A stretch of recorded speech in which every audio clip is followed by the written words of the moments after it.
There's this theory, or there's this observation.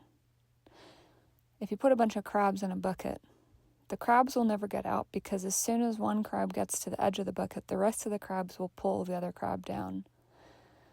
I was thinking about this on my drive home from work today, and in any difficult situation, the obstacle is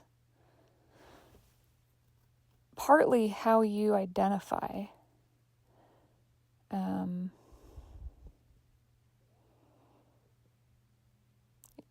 How you identify yourself in the context of the obstacle.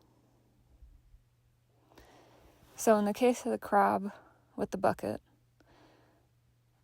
there is an edge to the bucket that beyond that edge is where the crab believes true freedom lies. And it follows the light out from the darkness from the bottom of the bucket in the hopes that it can free itself from the crushing weight of all the other crabs and darkness at the bottom of the bucket. So it climbs and it climbs and it climbs, and it gets to the top, and it's just about to get over the lip, and then the rest of the crabs pull it down.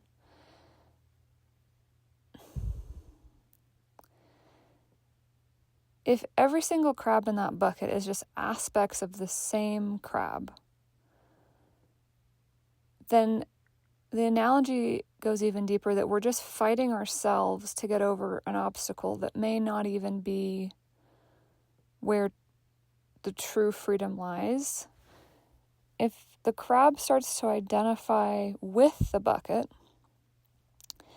as if the bucket is a part of itself and not something outside of itself that it has to overcome, an edge it has to get past, then honestly, it's kind of like Dante's Inferno, where perhaps there's a hole in the bottom of the bucket. And perhaps the hole is dark, and it's, imagine this bucket is sitting on top of the ground, and through the hole of the bucket is the earth. And if the crab wasn't scared to dig deep, and through the darkness, it could dig its way from the bottom of the bucket, around the edge of the bottom of the bucket, out to the surface of the ground, the surface of the earth, and save everybody in the bucket.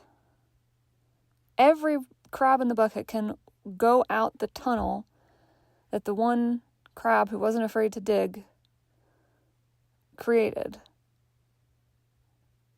Trying to create a pyramid that allows everybody to escape out of the top of the bucket isn't possible to save all of the crabs, because it's relying on their construction of their bodies.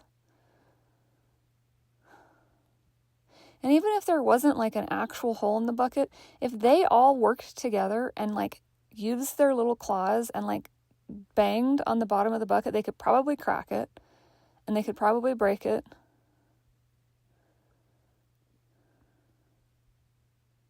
And that's what's accessible to them. Collectively, the bottom of the bucket is what's accessible to them. So why not break through the bottom of the bucket, dig a little tunnel, get out to the surface of the earth, utilizing what's right in front of them. And this analogy goes deep, because if all of these crabs is humanity, the analogy of climbing to the top of the bucket is like climbing to the top of the corporate ladder, or aiming for societal financial success.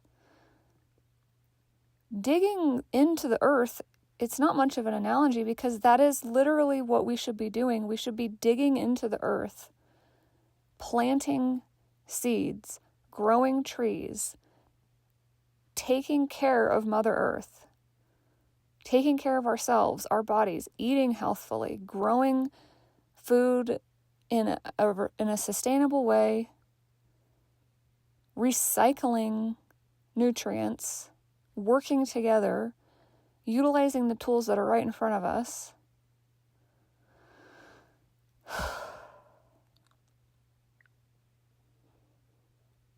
I often hear the story about the crab in the bucket as if to show that it's impossible to escape. I've never heard anyone talk about that story, crabs in the bucket, with like a silver lining end to the story. Like, the story just is that the crabs could never escape because they just always pull each other down. And I think, what the heck is the point of that story?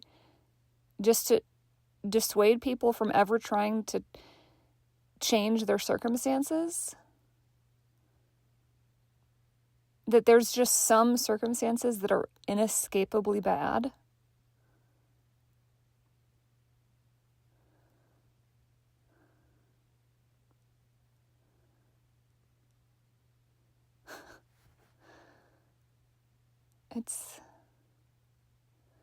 I don't think that story is good because it implies that there are situations where all hope is lost. For there to be anything that exists at all in this universe, there had to have been a moment where there could never have been hopelessness. Even one moment of infinite hope could sustain the universe. And because we exist, therefore that moment exists.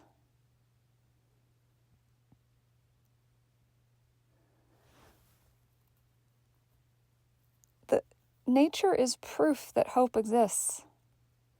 That's another reason why I just don't like that story with the crabs in the bucket, because it's focusing on this animal, this crustacean, and pointing out that it's totally inept and incapable of solving life's problems and difficulties and hurdles. And most of the time, nature is exactly the entity that can solve most obstacles. If you pay attention to how biology works, if you pay attention to how chemistry works, if you pay attention to how energy works, it knows how to fix things. It knows how to heal things. I just saw a story about a man who had invented a new kind of fuel out of breaking down plastic. How brilliant is that? Plastic is a huge problem. We have microplastics all over the ocean. There's British companies creating robotic fish to swim in the ocean to eat the microplastics. And then we still have the plastic, even if we collect it all. Then what do we do with it? We turn it into fuel, which hopefully burns cleanly and doesn't pollute the atmosphere.